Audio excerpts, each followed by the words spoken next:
Em nome do Senhor, mais um dia estamos na casa do Senhor. E é motivo de estarmos alegres, é motivo de estarmos felizes.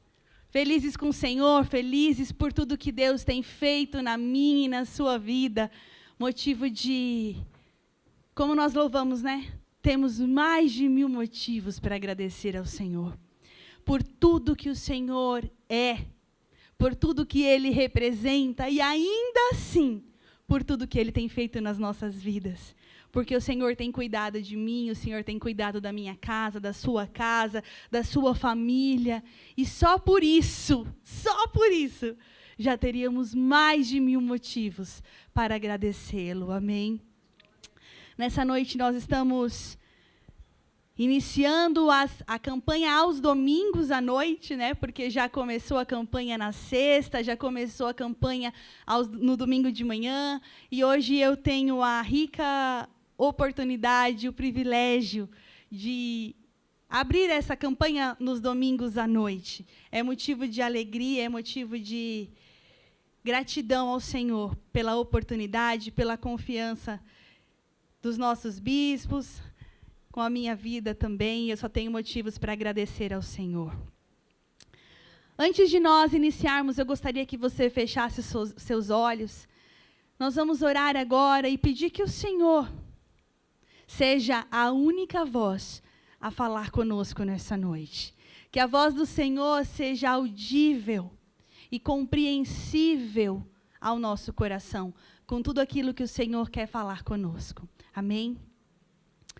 Pai, Paizinho querido, graças te damos, porque chegamos aqui, porque o Senhor nos trouxe até aqui. O Senhor abriu os caminhos, o Senhor preparou o meio, a forma e a direção de estarmos aqui nessa noite. Pai amado, nós só temos motivos para te agradecer. E nessa noite eu quero pedir, Senhor, especial, uma bênção sobre a tua igreja, sobre a família Pedra Angular, Pai. Senhor, nós estamos celebrando o mês da família. Nós estamos em uma campanha sobre famílias, Deus. Pai, nós sabemos que família é a instituição sagrada que o Senhor mesmo criou. E nessa noite eu quero pedir que o Senhor fale com cada um de nós, de maneira que possamos compreender aquilo que é a tua voz aos nossos corações, nos dando direção, nos dando caminho, nos dando, Senhor Deus, motivos para continuar, motivos para agradecer, motivos para seguir. Muito obrigada, Senhor. Pai, eu peço agora, no nome santo e poderoso de Jesus, que todas as vozes da nossa mente sejam silenciadas, que todas as vozes que querem roubar a ministração da tua palavra, roubar a tua igreja de receber, sejam caladas na autoridade do nome de Jesus.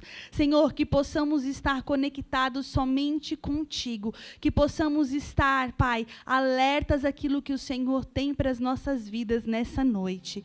Muito obrigada. Fala conosco, Senhor. Eu sou apenas um instrumento nas tuas mãos. Obrigada, Jesus, no nome santo e poderoso de Jesus Cristo. Amém. Amém. Glória a Deus. Bom, nós estamos falando sobre o mês da família e o tema da campanha é ser conhecido por Deus nesta geração. O versículo central da nossa campanha desse mês é Gênesis 7:1, e eu gostaria de te convidar a já abrir a tua Bíblia em Gênesis 7:1. A palavra do Senhor diz assim: Então, o Senhor disse a Noé: entre na arca, você e toda a sua família, porque você é o único justo que encontrei nesta geração. Aleluia. Se você esteve aqui na sexta-feira, ou se você esteve aqui talvez hoje de manhã, ou ainda que você apenas conheça a história de Noé, eu quero brevemente apenas pontuar algo. A história de Noé, ela é uma história que fala sobre a misericórdia de Deus. A história de Noé, como nós conhecemos, talvez quando nós lemos, parece que é sobre a justiça de Deus. Mas eu entendo que a história de Noé é sobre a misericórdia de Deus. Nos tempos de Noé, o povo estava pecando, o povo estava separado da presença de Deus. O povo havia se perdido e estava andando e percorrendo passos largos rumo ao inferno. Porque o homem decidiu seguir pelas suas próprias vontades, o homem decidiu seguir pelo seu próprio caminho, o homem decidiu que não era necessário mais ouvir a voz de Deus. O homem se corrompeu ao ponto de Deus olhar para a humanidade e ver que não havia mais solução para aquele povo. E é neste momento que Deus olha para um único homem e encontra nele retidão, encontra nele integridade, encontra nele alguém pelo qual Deus poderia dar continuidade àquilo que ele já começou lá no Jardim do Éden. Deus criou a humanidade não foi para a perdição, para a morte. Não, Deus criou o homem à sua imagem e à sua semelhança, para que nós pudéssemos ter vida e vida em abundância. Mas o homem rejeitou isso. O homem decidiu que não queria mais seguir pelos caminhos de Deus, que era autossuficiente, podia seguir pelas suas próprias pernas. E Deus olha para Noé e decide que Noé seria um instrumento de Deus para aquela geração. Que através da vida de Noé, Deus continuaria aquilo que ele já havia começado. E então Deus fala com Noé. Deus dá a Noé ordens acerca de algo inédito, sobre a construção de uma arca. Porque Deus decidiu que exterminaria o povo através do dilúvio. E talvez você possa pensar que naquele tempo já havia chuva. Mas a história vai dizer que nunca havia chovido antes. Então, imagine só construir uma arca para algo que ele nem sabia como seria. Vai chover. Mas o que é chuva? Mas Noé não questionou a ordem de Deus. Ele simplesmente obedeceu, ainda que parecesse loucura aos seus próprios olhos. Uma arca, Deus deu toda a direção para que Noé a construísse. Na sexta-feira, o bispo pregou sobre a arca. Nós ouvimos aqui sobre as dimensões, o tamanho, a estrutura, como deveria ser. E Noé era tão íntimo de Deus que ele entendeu tudo que Deus falou. E não apenas entendeu, ele obedeceu. É interessante porque em vários momentos, você pode ler no 6:22, um versículo antes, diz assim: Noé fez tudo exatamente como Deus lhe tinha ordenado. Eu creio que aqui está um dos grandes segredos de Noé. Ele fez tudo como Deus tinha ordenado. E muitas vezes, aqui já é um grande confronto para nós. Porque nós, muitas vezes, temos dificuldade e resistimos a algumas ordens de Deus. A gente procura seguir aquelas que faz mais sentido para nós. A gente procura seguir aquelas que encaixam mais no nosso entendimento, mas a Bíblia diz que Noé fez tudo exatamente como Deus lhe tinha ordenado. Quando eu disse para vocês que eu entendo que a arca, ela é misericórdia, é porque em muitos momentos da Bíblia, em muitas outras histórias bíblicas, nós vamos ver que Deus, ele age com o mesmo padrão. Todas as vezes que Deus levanta um profeta, como Deus levantou aqui, Noé, um profeta da sua geração, para pregar o arrependimento, e Noé foi o primeiro profeta que pregou o arrependimento. Todas as vezes Deus levanta e divide a sua misericórdia em duas etapas. A primeira etapa é pregar o arrependimento. Noé não construiu a arca em silêncio, Noé não construiu a arca em segredo, e Noé não escondeu do povo qual era a ordem de Deus. Não, Noé estava construindo, cumprindo a sua missão e pregando e dizendo: arrependam-se, porque o Senhor vai exterminar, porque vai vir um grande dilúvio, porque vai acabar com tudo isso que nós estamos enxergando aqui. Então, quando eu digo que a misericórdia é dividida em duas etapas, porque na etapa 1 ele prega o arrependimento. E na etapa 2, Deus dá a chance de se salvar desse julgamento que viria. Em muitos outros momentos você vai ver algo parecido na história. Você pode ver isso se repetindo com Sodoma e Gomorra. Primeiro Deus pregou. Primeiro Deus usou para a pregação, Deus usou para falar que eles estavam errados, Deus usou para dizer: arrependam-se, porque é chegado o tempo do juízo de Deus. Deus deu chances, Deus deu oportunidades, e não é diferente do que Deus tem feito nos nossos dias.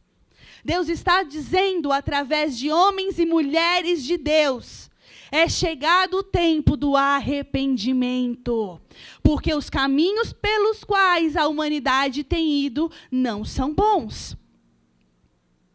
Talvez nós paramos para pensar e não vai vir um dilúvio, como veio aqui.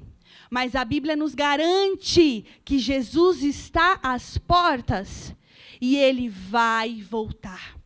Eu me recordo que recentemente eu ministrei aqui sobre a arca de Noé também, eu não sei quantos estavam aqui ou quantos se lembram, e eu ministrei no texto de Mateus 24, onde Jesus dizia sobre que ninguém sabe qual é o dia e a hora que Jesus voltará, mas ele diz tal qual foi nos dias de Noé.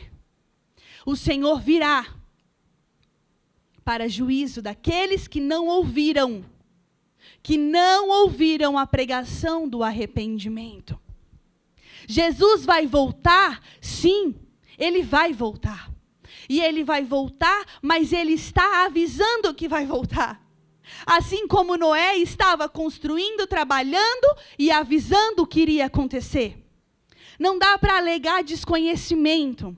Não dá para alegar, mas eu não sabia. Porque Deus está levantando homens e mulheres nessa geração. Existem milhares de portas de igrejas abertas, nesse mesmo horário, pregando a palavra e a verdade do Senhor. Existem milhares de canais no YouTube pregando a palavra do Senhor neste exato momento. Existem canais de televisão pregando a palavra de Jesus nesse exato momento. Então a palavra está sendo pregada. Jesus está dizendo: eu estou às portas. Assim como foi nos dias de Noé, o Senhor Jesus irá voltar para buscar uma igreja santa, lavada e remida no sangue do Cordeiro. O tema que me foi incumbido nessa noite, porque, para quem não sabe, quem ainda não ouviu, não esteve aqui na sexta-feira, todas as ministrações dos preletores vai ter um tema central. Embora seja o tema da campanha, haverá um tema específico de ministração. E o tema que me foi incumbido é santidade. Santidade. E quando eu olho para a vida deste homem, quando nós olhamos para este texto, nós vemos um homem que foi encontrado por Deus, seguindo pelo caminho da santidade, trilhando o caminho da santidade. Quando eu olho para a arca, eu vejo Jesus, porque aquele que estivesse na arca, estaria salvo. E Paulo vai nos dizer que aquele que está em Cristo, nenhuma condenação há para os que estão em Cristo Jesus. Romanos 8:1 vai nos garantir isso. Nenhuma condenação há para os que estão em Cristo. A salvação chegou para aqueles que estavam na arca. Jesus é a nossa arca dos nossos dias. Jesus é a arca da nossa salvação. Jesus pagou um alto preço para que hoje eu e você pudéssemos ter vida. E vida em abundância. Vida com alegria. Vida com gratidão. E quando nós olhamos para isso, para essa verdade que devemos estar em Cristo, que Jesus é a arca da nossa geração, eu fico me perguntando, como podemos estar em Cristo? O que é estar em Cristo? O que estar em Cristo exige de nós? Deus é santo. Jesus Cristo é a representação da santidade de Deus aqui nessa terra. E ele diz, sede santos como eu sou santo. Então é impossível estarmos em Cristo Jesus e não levarmos e não vivermos uma vida de santidade. É impossível andarmos por este mundo dizendo que estamos em Cristo, se as nossas atitudes não demonstrarem isso. Como Jesus diz com os seus lábios, vocês confessam, com os seus lábios vocês falam, mas o coração está longe dessa verdade. É impossível estar em Cristo e não viver uma vida de santidade. Se nós queremos viver uma vida de santidade, nós precisamos olhar para quem é santo, para o nosso grande exemplo de santidade, que é Jesus Cristo, que é o nosso Deus. Ele é a pessoa da santidade. Se nós queremos nos parecer com Ele, precisamos conhecê-lo. Como poderemos seguir o exemplo se não o conhecermos? Muitas vezes nós interpretamos santidade de uma maneira que parece que não podemos ou que não vamos errar. O fato de nós errarmos, o fato de nós pecarmos, significa que nós precisamos cada dia mais e mais e mais de Jesus. Que não dá para viver sem Ele. Porque se andarmos longe dos seus caminhos, se andarmos longe daquilo que Ele nos ensinou, certamente não estamos andando em santidade. E certamente não seremos conhecidos e reconhecidos por Deus. Naquele grande dia, como nós sabemos, está escrito em Apocalipse, que naquele grande dia, Deus vai olhar para alguns e vai dizer, você falou de mim, você pregou em meu nome, mas eu não te conheço, eu não conheço as suas obras, eu não sei quem é você. Noé nos mostra como é ter uma vida santa, reta e íntegra e ser conhecido por Deus. A geração que Noé vivia não era diferente do que nós vivemos hoje. Nós vivemos dias difíceis, dias confusos, dias complexos, dias onde temos cada vez mais que estar atento à verdade da palavra de Deus, buscar dia após dia, querer trilhar esse caminho de santidade, porque senão nós estamos nos afastando daquilo que é eterno. É interessante porque Noé nasceu com uma missão. Nós vemos no capítulo 5, versículo 29 de Gênesis, que vai dizer que o seu pai lhe colocou um nome que significa descanso, alívio.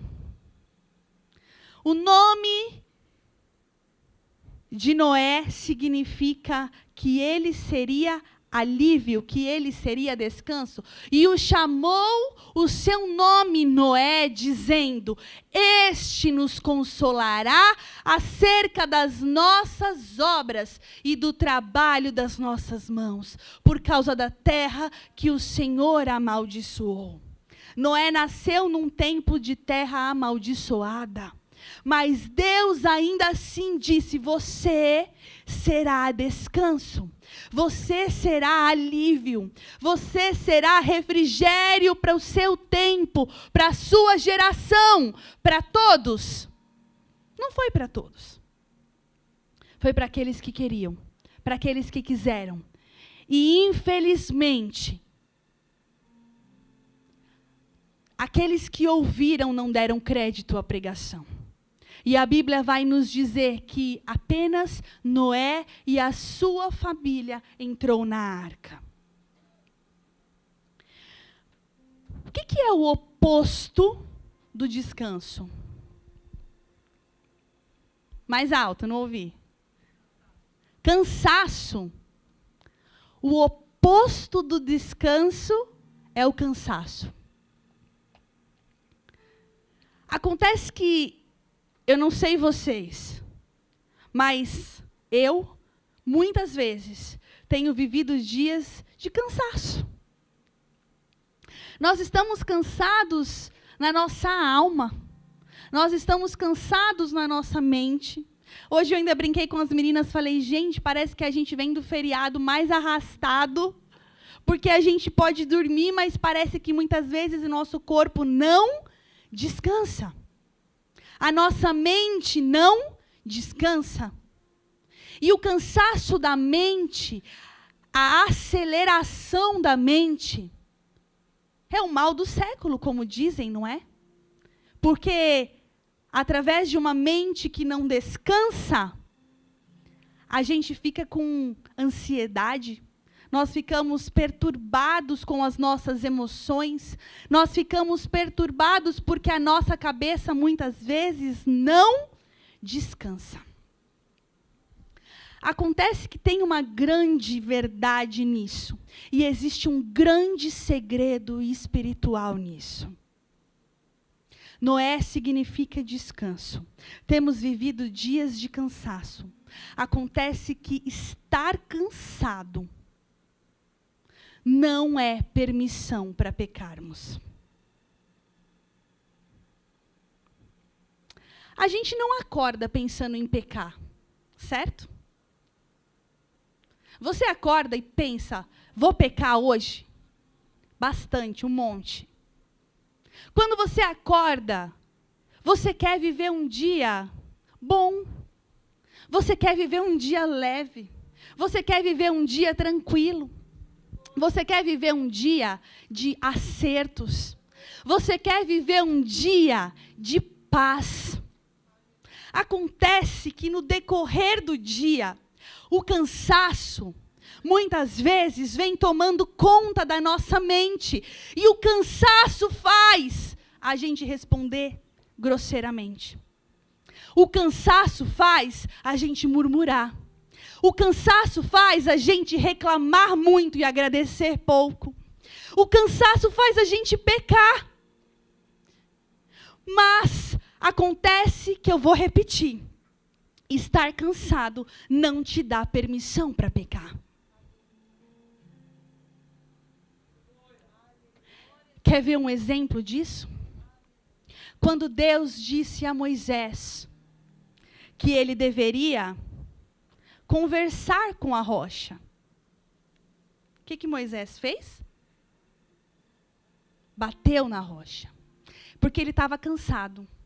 Porque ele estava cansado daquele povo. Ele já não estava mais aguentando. E a gente olha para a vida dele e às vezes pensa com razão.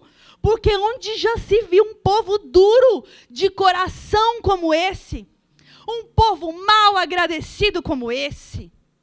Onde já se viu um povo que viveu o que eles viveram e estão reclamando, sentindo falta das cebolas do Egito? Onde já se viu? Pois é. Pega um espelhinho aí. Quantas vezes estamos assim? Acontece que Moisés tinha até motivos para ter pecado. Ele estava irritado, nervoso, cansado.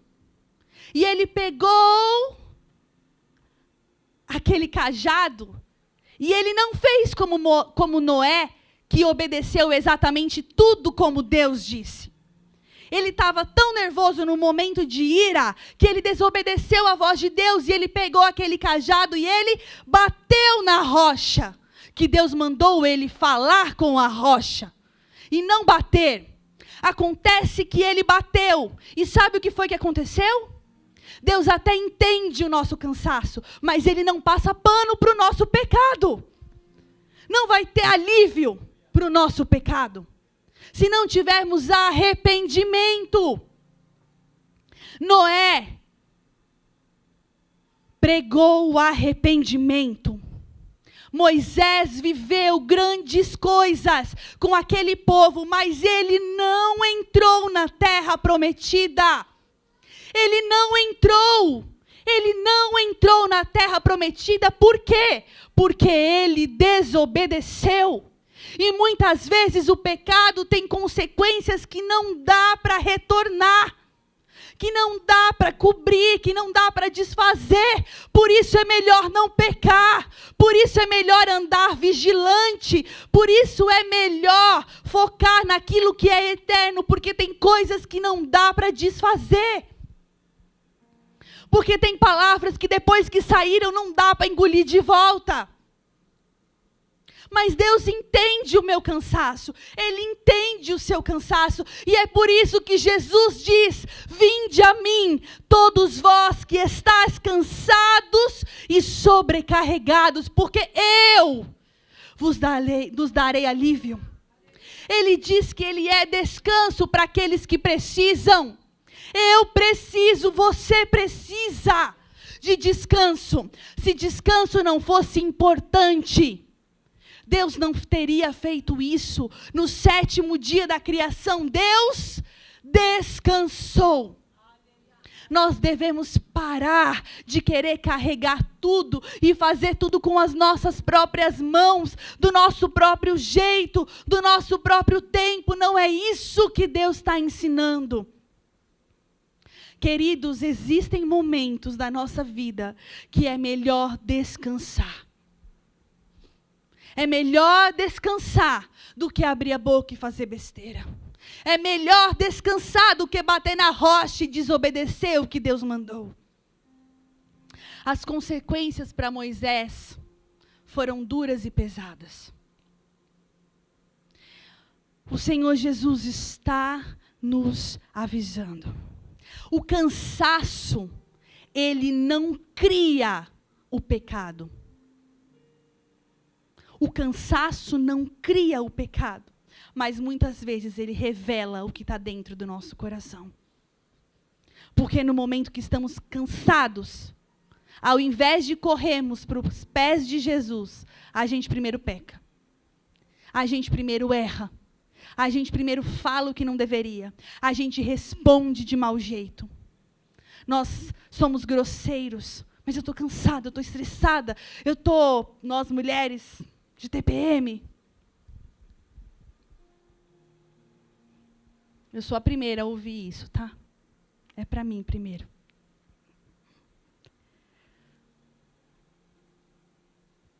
O Senhor, Ele é alívio. ele é descanso.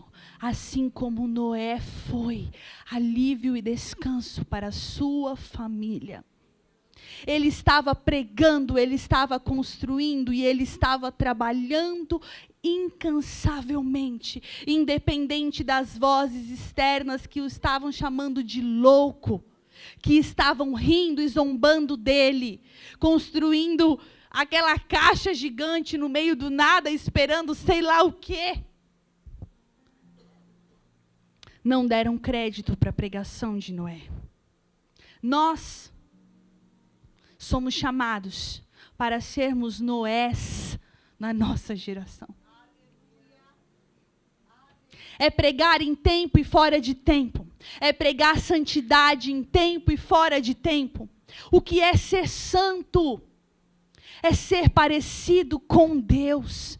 É ser parecido com Cristo Jesus. E, queridos, isso é mais sobre um autoexame do que uma crítica para o outro.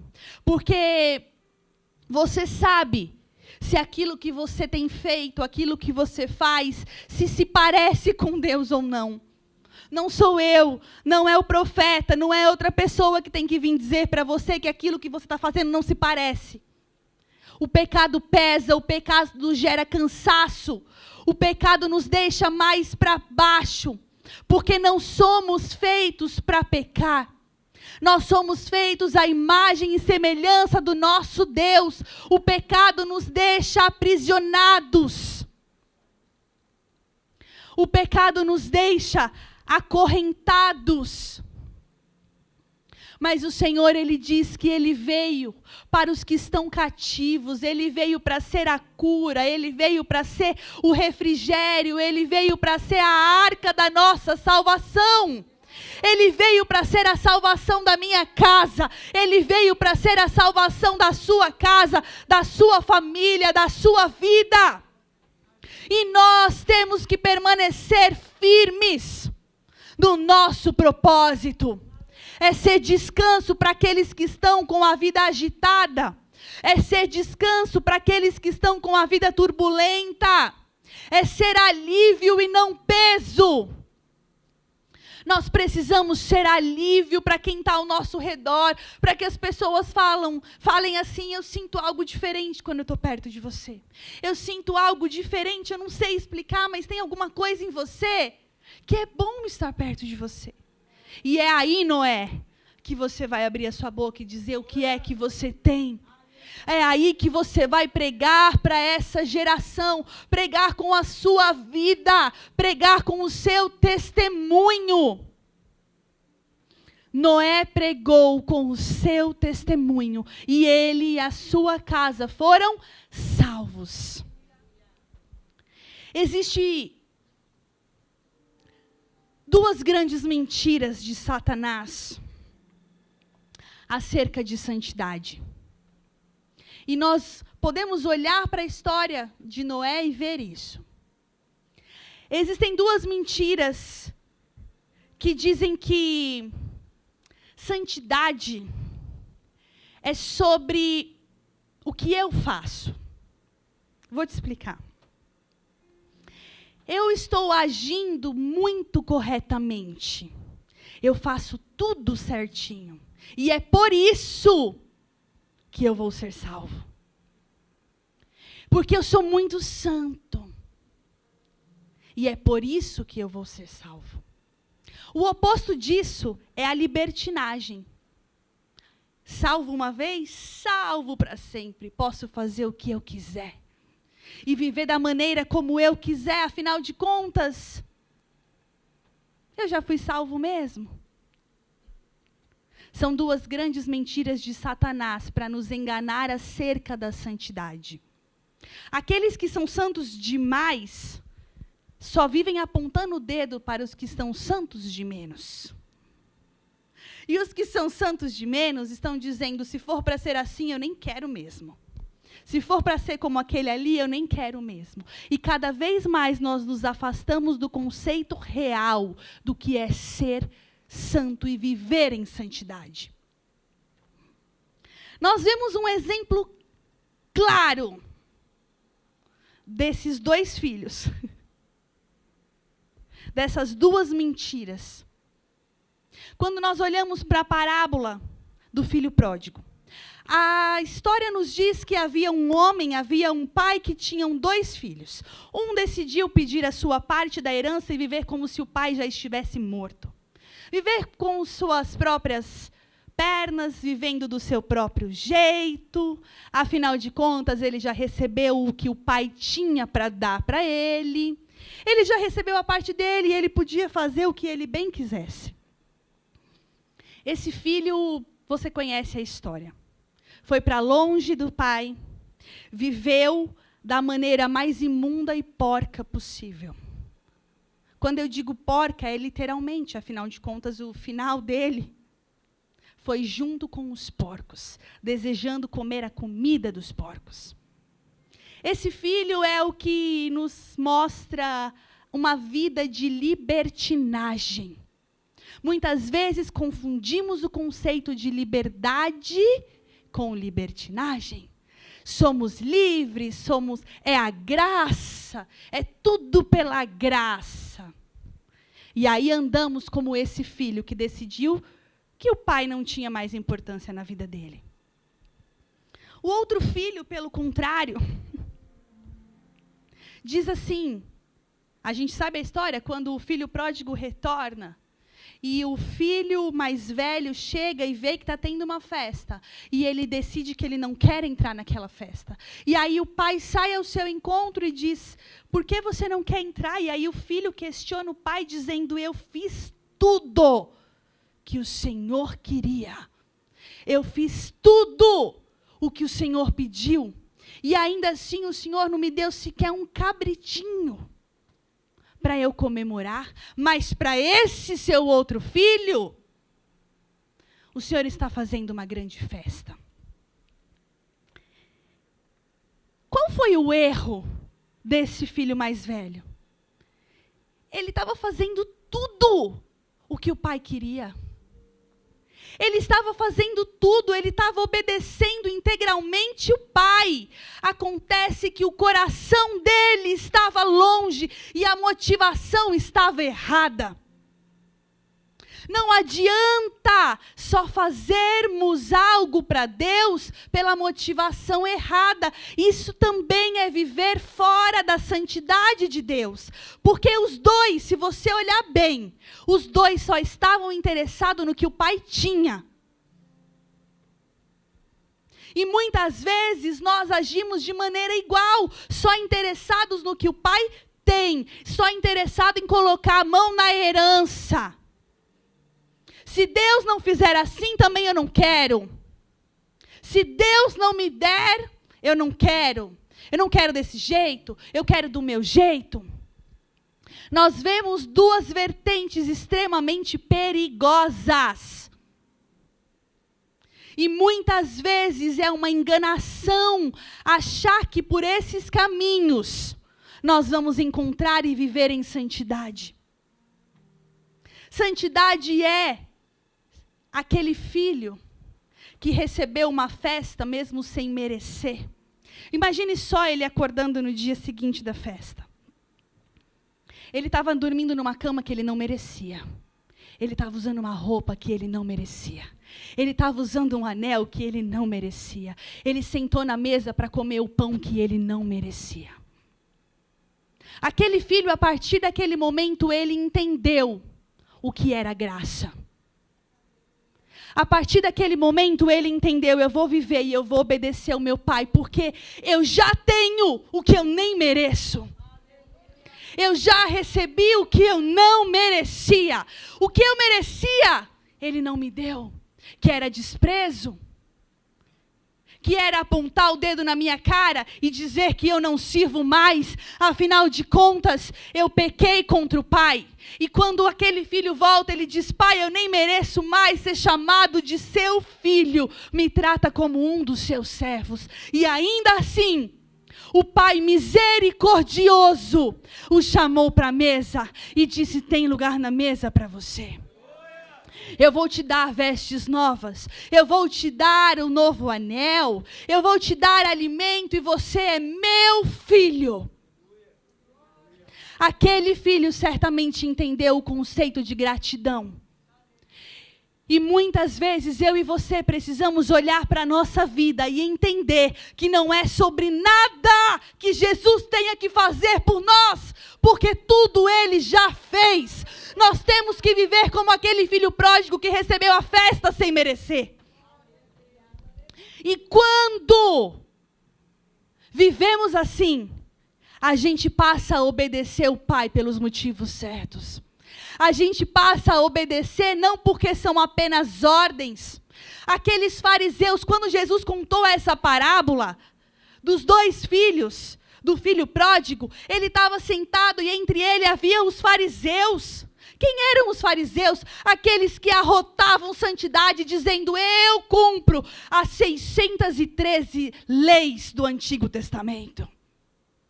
Eu mereço ser salvo. Queridos, é exatamente nesse conflito que nós muitas vezes nos perdemos da essência do que é a santidade. Santidade não é o que eu faço, santidade é o que eu devolvo para Deus. É a vida que eu devolvo para Deus, entendendo que eu não merecia nada do que eu tenho. Entendendo que eu estava caminhando a passos largos para o inferno. Entendendo que eu não merecia, não é nada sobre mim, não é sobre o que eu faço, porque quando nós achamos que é pelo que nós fazemos, nós caímos no perigo de achar que a fé são obras, que a salvação é por obras, e não é, é pela graça. É pela graça que eu e você temos uma casa. É pela graça que eu e você temos uma família. E quando nós entendermos todos os dias que é pela graça, a gente passa a viver de maneira diferente. É impossível servir a Deus e andar de maneira que não demonstre graça no agir, graça no falar, que não demonstre santidade. Santidade não é o que acham de você, é o que você entrega para Deus em sinal de gratidão. Senhor, eu quero ser melhor, eu quero ser uma pessoa melhor, eu quero ser uma mãe melhor, eu quero ser uma filha melhor, eu quero ser uma esposa melhor, eu quero ser uma serva melhor. É sobre isso, é o que nós entregamos para Deus. Sede santos como eu sou santo, disse Jesus. Nos ensinando e nos mostrando que Ele vivia de maneira a obedecer o Pai. Jesus não veio para fazer grandes milagres. Milagres já tinham acontecido. Ele não veio mostrar como é que fazia milagre. Milagres já temos relatos inúmeros no Antigo Testamento. Jesus veio para mostrar como é que se comporta um filho. Ele veio para mostrar a paternidade de Deus. E como é que um filho se comporta diante do seu pai. Do pai que deu tudo quando não merecíamos nada. Um pai que muitas vezes tinha motivos para renegar a herança. Um pai que muitas vezes tinha motivo para nos deserdar. Mas ainda assim, Ele nos convidou para a mesa. Ainda assim, Ele nos mostra que santidade é a sua linguagem do amor. A linguagem do amor de Deus é santidade. Se você quer agradar a Deus, procure viver em santidade. E afinal de contas, então, como é isso? É procurar viver corretamente, é procurar seguir os princípios bíblicos, mas é pelo motivo certo, é pelo motivo de gratidão, é porque Ele já fez o que Ele tinha para fazer por nós. Tudo que Ele ainda faz e ainda fará, a gente está no lucro. A gente está muito no lucro. Olha para a sua vida. Seja sincero. Você não está muito no lucro? Se nós fôssemos viver de acordo com aquilo que nós merecíamos, certamente essa arca não teria lugar para nós. Se nós fôssemos viver de acordo com as nossas obras, não teria lugar para mim e para minha família nessa arca. Mas Jesus, Ele é amor, Ele é santidade, Ele é consolo, Ele é refrigério, Ele é tudo que eu e você precisamos. E é por isso que nós estamos aqui nessa noite. Para dizer, Deus, que a minha vida seja uma resposta ao Teu amor. Que as minhas atitudes sejam uma resposta ao Teu amor. Que o meu andar seja reto e íntegro. Que o Senhor possa olhar assim como o Senhor olhou para Noé e encontrar em mim alguém perfeito? Não. Mas alguém que reconhece que não dá para viver sem Jesus nenhum dia sequer. Alguém que reconhece que não merecia estar sentado nessa mesa. Que esse banquete não teria cadeira para mim. Mas ainda assim, ele puxou a cadeira e disse, vem, tem lugar na mesa. A arca é sobre misericórdia. A arca é o amor de Deus.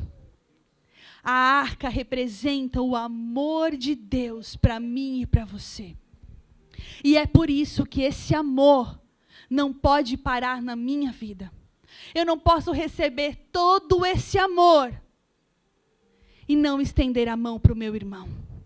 Eu não posso receber todo esse amor e não me preocupar com a minha família que ainda não conhece Jesus.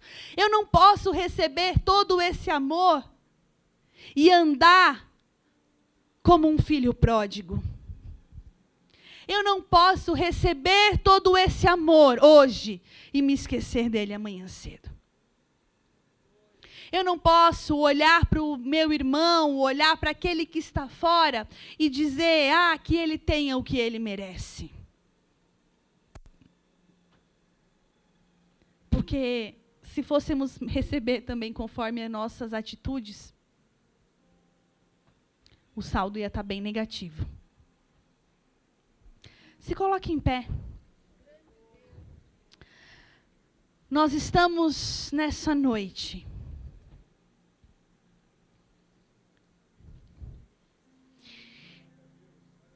em um momento onde necessitamos refletir para tudo aquilo que Deus já começou a fazer nessa campanha e ainda o que Ele fará.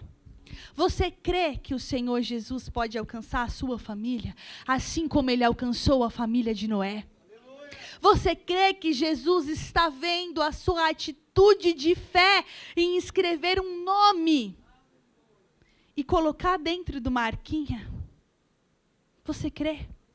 Você crê que Jesus está vendo a sua casa, vendo aquilo que você precisa, vendo aquilo que você necessita? Se você crê nisso, nós vamos orar nessa noite. Mas eu quero dizer que antes de você pregar, você vai precisar ser um Noé. Você vai precisar viver como Noé.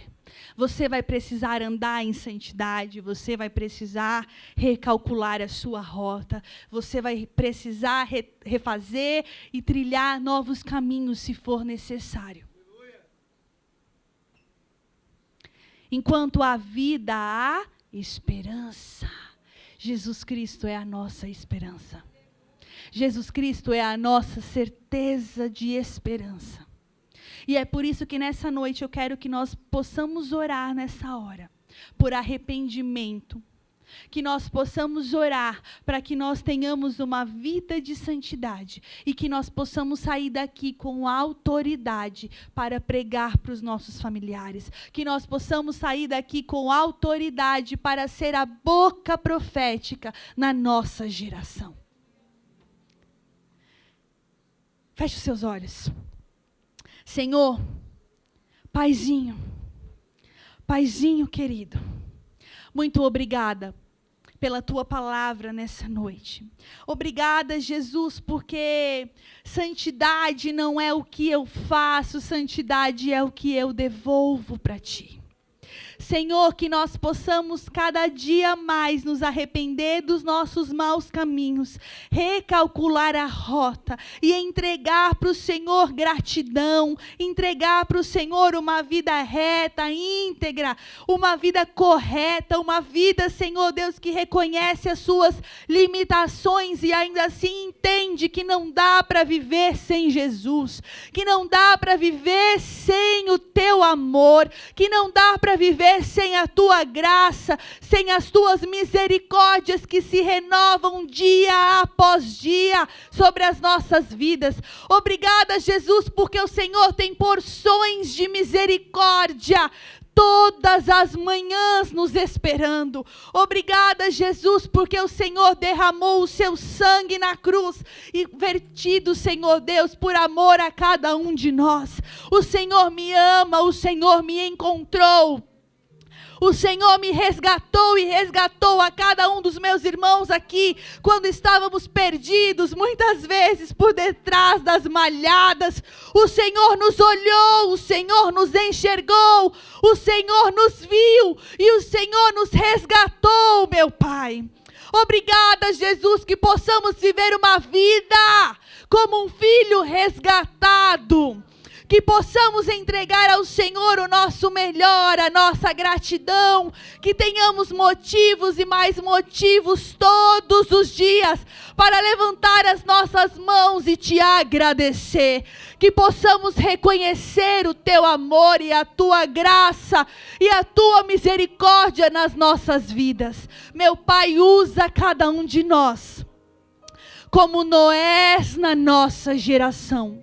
Que possamos, meu Pai, ser conhecidos por Ti, reconhecidos por Ti, e que possamos levar a Tua verdade, levar o Teu amor para a nossa família, levar o Teu amor para a nossa casa, para aqueles que estão necessitados, para aqueles que estão vivendo, Senhor, no lamaçal do pecado, para aqueles que estão vivendo e caminhando a passos largos para o inferno.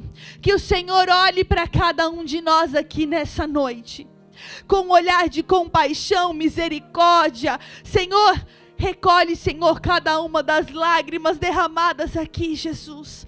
Obrigada, Jesus, porque tem lugar nessa mesa. Obrigada, Jesus, porque Tu és a nossa salvação. Tu és a nossa arca. E há lugar para mim e para minha família dentro da arca. Senhor, o que depender de mim, o que depender dos meus irmãos, nós não aceitamos a nossa família se perder. Nós não aceitamos a nossa família ir para o inferno. Usa as nossas vidas. Nos levanta como profetas dessa geração. Senhor, cuida de nós, para que possamos estender as mãos e cuidar dos que estão ao nosso redor. Muito obrigada, Jesus, pela Tua palavra. Obrigada, Jesus, pelos Teus grandes feitos. E por isso nós Te louvamos. Por isso nós Te agradecemos. Por isso nós rendemos graças e louvores a Ti, Jesus. Aleluia, aplauda o Senhor. Obrigada, Jesus.